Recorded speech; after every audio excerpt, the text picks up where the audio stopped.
Hi guys, in today's video we are going to discuss more into ESP32. So in today's video we are going to see how we can install ESP32 into the computer. So I won't be I won't be showing you all the details of how to install from the scratch because most of the things are already available in the market and I don't want to misconfigure my system again because it's like a pain to configure it again and again. But I will just provide you some links from which you can go through it, and I will also share steps which I have added it while configuring the whole the things.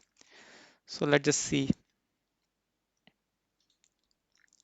So in this video, we will be looking at the ESP board pin, and we can try to relate with actual board. So in this video, we will actually going to see how a board will look like and how to find the pins on it. And then we can see how what is the chip you are going to use with this. Like it is already integrated, but it needs some communication from ESP32 to the computer so that we can upload codes from it, and also we can use serial monitors to see the values which is producing or broadcasting by the ESP32 board. And also see whether how to we will see how to test this particular board whether it is detected by PC or not. So most of the time what happens is we bought it from some websites but we don't test it, so we will see how we can make sure that yes, this board is capable of communicating with our PC. So many times it happens that the chip which is used for communicating with PC is that. So because of that, we are not able to upload any codes, and that's how we say that that particular board is that. So we can also see that how we can make sure that our board is detected by the PC, and I think 95% of the time, if it's get detected, it will going to work. So that is my experience. Then we will see how to set up basic IDE. So when you talk about programming anything, we need a software. So many users are using Notepad as well, but I didn't use that way. So we will be using Arduino IDE. So don't get confused Arduino with Arduino board. So there is a IDE which is text editor, which helps us to create projects for your ESP32 and help us to like uh, upload those codes to the ESP32. So we will be seeing that, and then we will try to create a simple Blink program from it. So let's see the structure of the ESP32. So as you can see, that's how ESP32 looks like. So we have two buttons like we have discussed in our last. So I have used randomnuttutorials.com thing, and I think I have followed a lot from this particular site. But many times we got confused because they use different types of boards. But most of the pins are just the same. It just they are show it in a different type of diagram. So I will try to help you guys how to find those particular thing. So as you can see, if you have noticed that it says that ESP32 DevKit V1. So how you can find out that what kind of board you have bought? So we will be looking at that as well. So you can see these are the pin. So this pin is like 3 volt, which means that you can input 3 volt voltage from this pin, and it will get powered by this. So another difference which I think I forgot to mention, that is this ESP32 is based on the 3 volt power supply, but with Arduino we need to supply 5 volts. So do always mind that. And this is also another pin which is used for voltage in. And these are the GPIO pins which is used for input and output. Thanks. So where we use it, when we program something, we need to define pins for output or input mechanism. So if you have wire like if you have connected any sensor to this particular pin, so you need to mention that in your program. So that's how you will able to find. So when you try to search program, or like if I add something to my video tutorial, so you also need to find the particular pin in your board as well. So that's where we need to use this. So let me show you how ESP32 actually looks in real world. So this is ESP32. As you can see, it's really small. So it has marking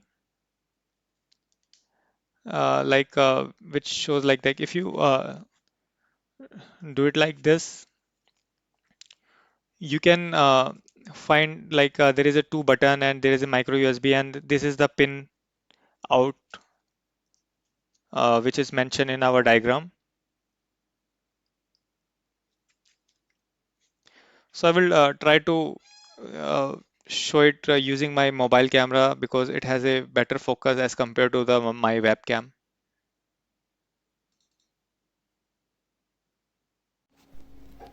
So guys, as you can see, this is the 3 volt which we have discussed, and then there are different pins which are available like D2, D4 and D5.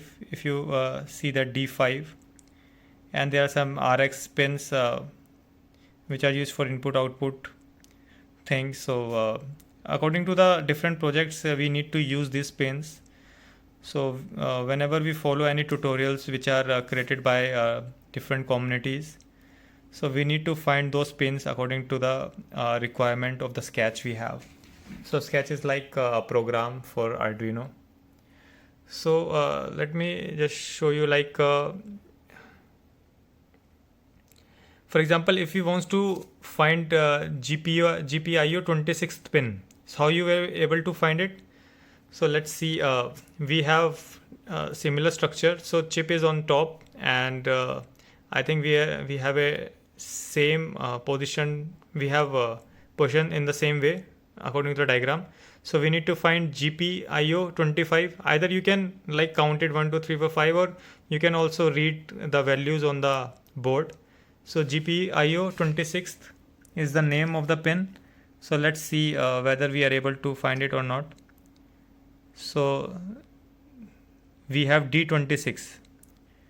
So I think that's the same pin which we are referring to in the diagram. Let's try to find out one pin from the right hand side. So maybe let's find out GPIO 4. So let's see what we have inside this. So that's the D4.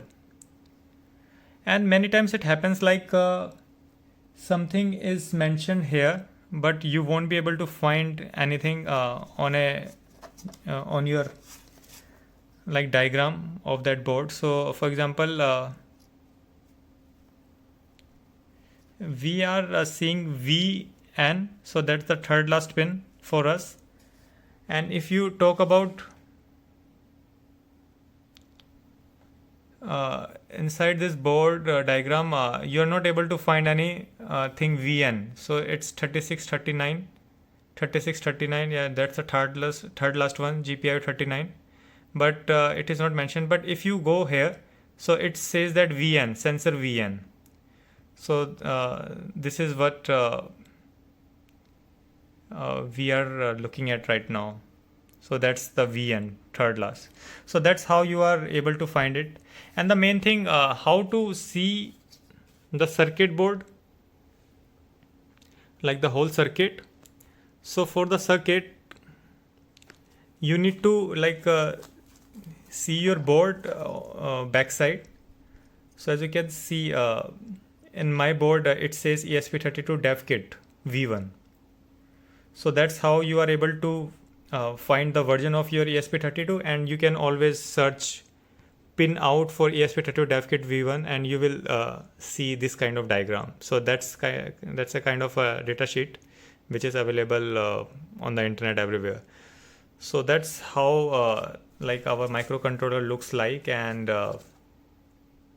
that's the pinout for it. So I will get back to my webcam and continue my video. So guys, we have seen how to find particular pins with our ESP32. So what other things we need to see, like the chip which is used for communicating with PC. So this is the chip version CP2102. So this is a USB to serial bridge. So like I have told you earlier that it has a micro USB port, which is this.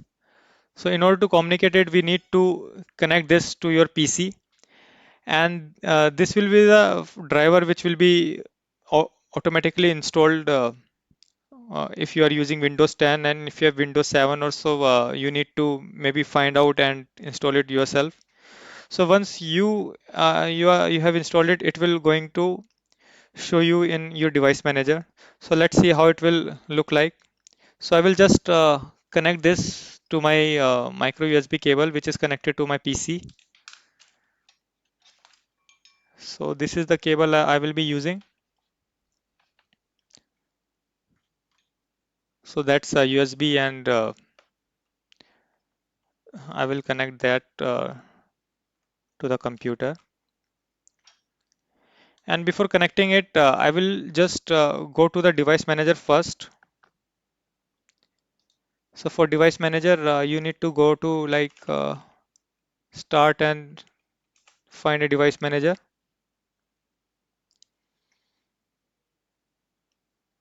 And when it comes, you need to like keep observing this particular section, because when you connect your board to it, it should be detected here. If it is not, like after even after installing this driver on it, then it's a clear indication that your board is not in a working position, or it is dead. So even sometimes it happens that you will see some light on it, but it is still not able to detect here. So if it is not going to detect here, then that means that it will not be available.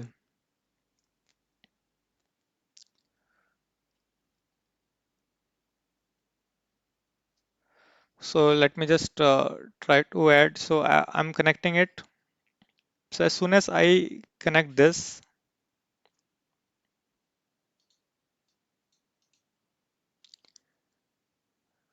so I'm connecting this.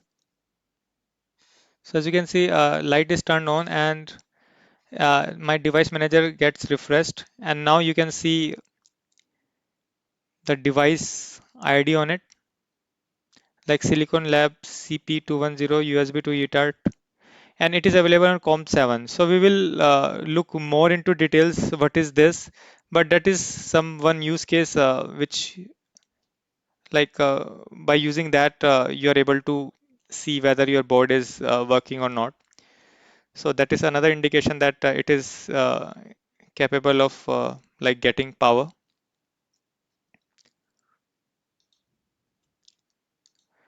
So we have covered this point. So let's just see how to install Arduino IDE. So in order to install Arduino IDE, we need to follow these steps. They are pretty much straightforward, but still I will show you.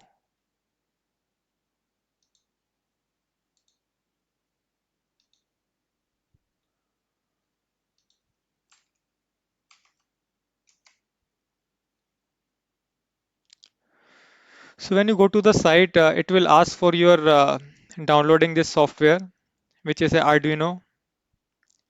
So it will generate like that. So follow these all these steps. I will post this link in the description. So it will get extracted, and you should be ready to go. So once your Arduino is like installed, it will be shown here when you do Arduino. So let me just search Arduino. That is the name of the ID, and that is the symbol you will get. So when you click on it, it will start your Arduino IDE. So after a couple of seconds, it will get loaded, and this is the basic thing you will get. So void setup and loop. So we will be discussing more about all those things. But for now, this is the IDE you will see. And in order to install or program your ESP32 with this, you need to install your ESP32 board-based libraries as well. So for that, you can either follow this random tutorial instruction link, or I will just walk through you in the same way. So let's go to the step, first step. So as you can see, it says Arduino. So Arduino is based on Arduino, but in order to use ESP32 on Arduino, you need to add boards to it. So in order to add a board, you need to go to the preference and add this JSON package ESP32 one. So you can see this particular URL. What it will do is it will load all the files which are related to ESP32, and then those files will be available for us in order to get started. And then it will have board. So from board, then we can select board manager, and from board manager, we can search ESP32. So this searching will be based on this JSON file. So without doing this step, you won't be able to, I think, search here. So when you type it, it will show ESP32 and you can install it using this. So let's see in the Arduino whether we have a similar setup or not. So I will just go to File Preferences, and on the preferences you can see I have added ESP32, and this one as well, ESP3266. Please don't buy this one because it comes with different USB drivers, and most of the time they don't work. Don't go with CH something drivers they have, USB drivers. So always go with the CP ones because they are very consistent, and they almost get installed in every platform. By every platform I have checked with Windows 7 and Windows 10. So do mind that. So after adding this, we can go to Tools, Boards, and Board Manager. So from Board Manager, we need to wait for a few seconds. So after that, when it done upload loading all those definitions for the boards, you can search ESP32 here, and it will bring those results. So I have already installed it, that's why it is showing. So I have installed this one, and after installing that, it will be available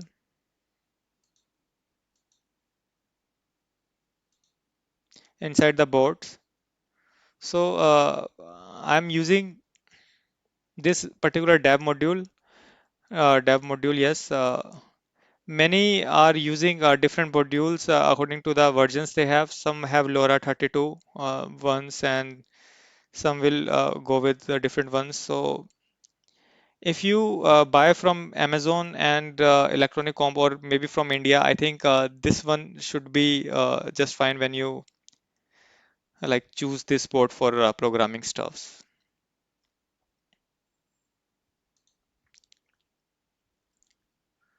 So we have installed ESP32 on the board, and we have already covered that part, that checking board is detected by PC or not. So you can go to device manager and check the port mode. And when you want to use it, we need to select it. So when you go to the tools and go to the COM, so as you can see, you need to select this one while uploading the code. So COM7 is the port number on which our microcontroller is exposed. So this is the COM7. That's how you will be able to see at what COM you are able to communicate with your microcontroller. Hi, so guys, now we are going to upload a Blink program to this microcontroller. So basically, what it will do is we will try to use LED which exists on this microcontroller, and we will try to like blink after a certain amount of seconds or after certain amount of duration. So this is the coding which will you will get when you do a file new, and in this it will initialize all the things like related to the pins and all, and this loop will keep on repeating. So it keeps on repeating for like every microsecond, or I think every 10 microseconds. So if you want to like check anything for inputs, you can add it here. And when your input meets the requirement, then you can do certain stuffs. So that's how you can do it. So I have searched that program from some website, and I will just use copy and paste. So as you can see, we have set it up two is the pin, and we set it to the output. So when you talk about the ESP32, it has LED like soldered on pin 2. So for pin 2, we can like use that for outputting anything. So whenever I do high, it will turn the LED, and when we do low, it will turn off the LED. So basically, when we do this thing, digital write, it will uh, like send some signal and and tell microcontroller that you need to do a high on it. So it's the same thing which we are doing like on and off. So high is on, so it will trigger for pin 2 for high, and LED should run, and then we are creating a delay. So this is 1000 microseconds, so it will be a 1 second delay, and then we are doing like off or low, which will turn off the LED, and we are doing a delay on that as well. So let's just try to connect this and see how we can upload this.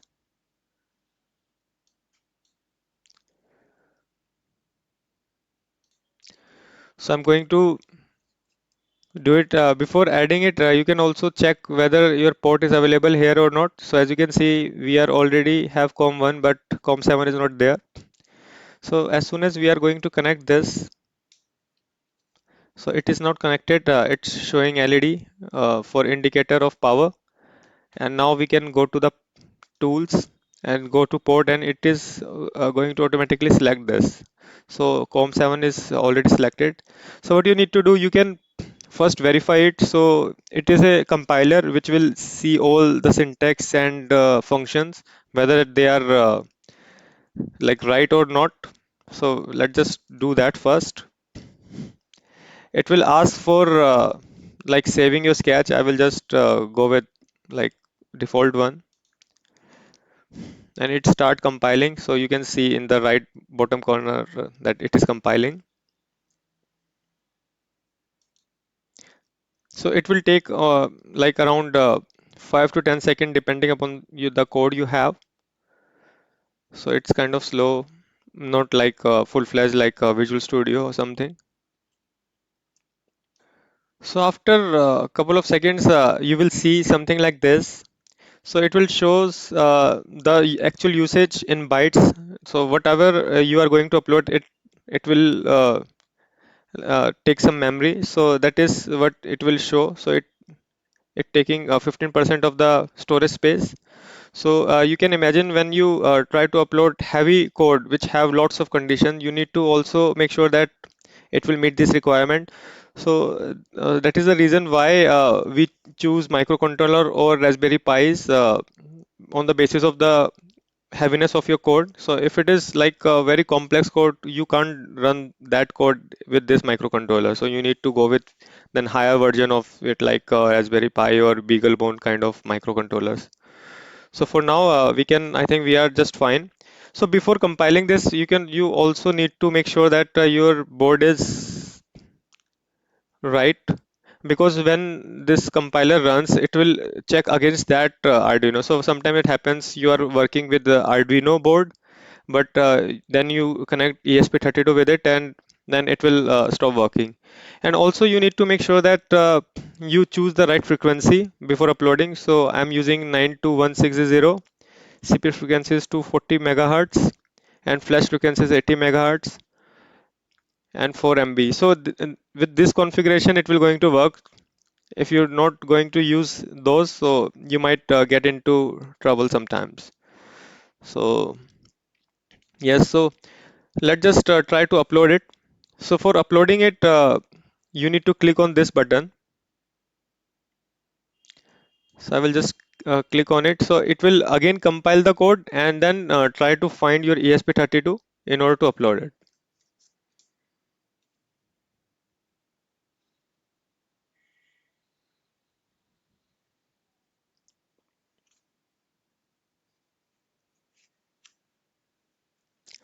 So as you can see, it is showing the hard reset via RTS pin. You need to do that in order to get selected. Select this port. So I will just tap this one,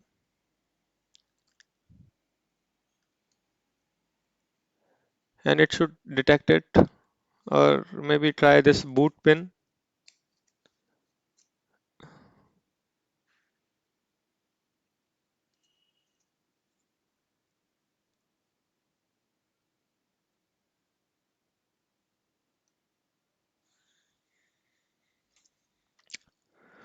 So actually, the code is already uploaded. So I was just doing the reset on it. So as you can see, it is blinking. So blue LED is blinking after every second.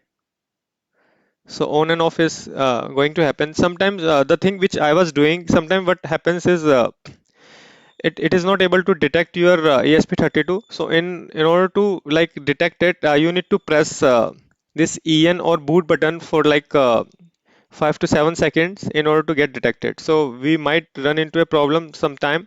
So do mind that if you get stuck in that step, you need to push this button. So as you can see, it's blinking. So one test is fine. Like you have uploaded the code, and your according to your code, your ESP32 is responding. So another test we will going to do is for Wi-Fi and Bluetooth. So we will check that out in later videos. So guys, as you can see, it's how easy it is to upload codes on it, and with 5 lines of code, we are able to like create a Blink program. And when you do more stuffs like using relays and all, we will talk about more in our later videos. You can use the same code to turn off your tubes or bulb with that as well. So this is how like this is how easy it is to use these microcontrollers. And the only thing is to know the basics of it. So I this is all for this video. I hope you like the video, and if this video is of any help for you guys, please comment and subscribe so that it can give me motivation. And thanks for watching. Have a nice day. Bye.